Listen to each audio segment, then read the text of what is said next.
अनुकंपा के आधार पर केंद्र सरकार में नौकरी, कार्मिक और प्रशिक्षण विभाग ने राज्यसभा में दी महत्वपूर्ण और ताज़ा अपडेट। दोस्तों 28 जुलाई 2022 को अनुकंपा के आधार पर नियुक्तियों के संबंध में बेहद महत्वपूर्ण जानकारी यहाँ पर निकल कर आ रही है और ख़ास तौर से ऐसे फैमिली मेंबर्स जो कि अनुकंपा के आधार पर नौकरी पाने का इंतजार कर रहे हैं, उन सभी के लिए महत्वपूर्ण ये खबर है।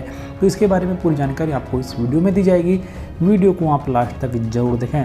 तो यहाँ पर आपको बताना चाहेंगे कि 28 जुलाई 2022 को सांसद डॉक्टर किरोड़ी लाल मीणा के द्वारा कुछ प्रश्न पूछे गए थे और उन प्रश्नों के जवाब DOPT के द्वारा दिए गए हैं। तो यहाँ पर जो प्रश्न पूछे गए थे वो इस प्रकार हैं कि क्या प्रधानमंत्री जी यह बताने की कृपा करेंगे कि क्या सरकार उन केंद्रीय कर्मचारियों के परिवारों की तरफ ध्यान देती है जिनकी कार्यस्थल पर काम करते हुए मृत्यु हो जाती है, और क्या उन परिवारों को अनुकंपा के आधार पर नियुक्ति देने का काम सरकार करती है?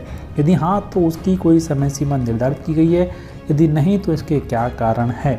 तीसरा प्रश्न यहाँ पर था कि क्या अनुकंपा के आधार पर नियुक्ति के लिए किसी आरक्षण का प्रावधान है? यदि हाँ तो सरकार द्वारा पिछले 5 वर्षों में अनुकंपा के आधार पर SC और ST के कितने लोगों को नियुक्ति दी गई है, इससे जुड़ी हुई जानकारी क्या है? और अंतिम प्रश्न यहाँ पर था कि अनुकंपा के आधार पर नियुक्ति के अंतर्गत अब तक कितने अभ्यर्थियों के आवेदन लंबित हैं और इनको कब तक नियुक्ति देने की संभावना है, इससे जुड़ी हुई मंत्रालयवार जानकारी क्या है? तो ये 5 सवाल यहाँ पर पूछे गए थे, काफ़ी महत्वपूर्ण सवाल ये पूछे गए हैं।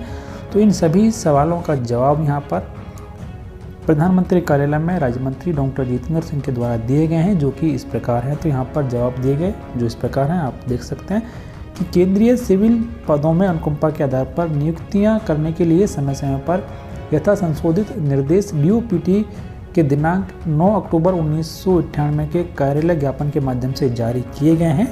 इसके अलावा अनुकंपा नियुक्ति संबंधी सभी निर्देशों को DOPT के दिनांक 16 जनवरी 2013 के कार्यालय ज्ञापन के माध्यम से समेकित तथा दिनांक 23 अगस्त 2021 के कार्यालय ज्ञापन के माध्यम से आगे उनका विस्तार पूर्वक वर्णन किया गया है। इन निर्देशों के अनुसार 1 वर्ष में समूहगत पदों में उत्पन्न होने वाली सीधी भर्ती रिक्तियों का अधिकतम 5% अनुकंपा नियुक्तियों द्वारा भरा जा सकता है। यानी कि ग्रुप C की जो वैकेंसी है उन्हें 5% का कोटा अनुकंपा नियुक्ति के लिए सरकार के द्वारा रिजर्व किया गया है। समूहगत पदों में नियुक्ति की शक्ति मंत्रालयों और विभागों को प्रत्यायोजित की गई है। अतः प्रशासनिक और मंत्रालय विभाग इन निर्देशों में निर्धारित समय सीमा के भीतर रिक्तियों की उपलब्धता के अध्ययन अनुकंपा आधार पर नियुक्ति कर सकते हैं।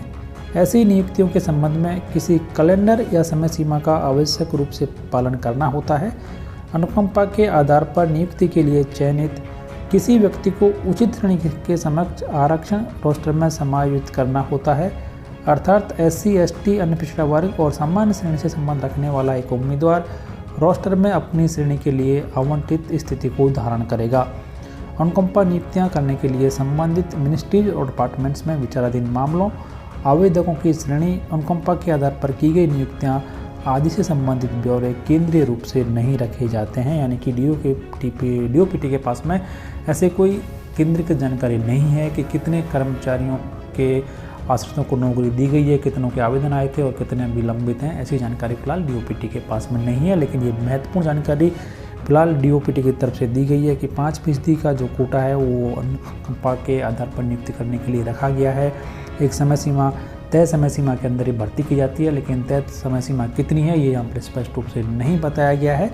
तो काफ़ी महत्वपूर्ण जानकारी ये निकल कर आ रही है अनुकंपा नियुक्ति से जुड़ी हुई। तो फिलहाल इस वीडियो में इतना ही। वीडियो को लाइक और शेयर करें, चैनल को सब्सक्राइब और बेल आइकन प्रेस कर लें हर एक यूजफुल अपडेट सबसे पहले देखने के लिए।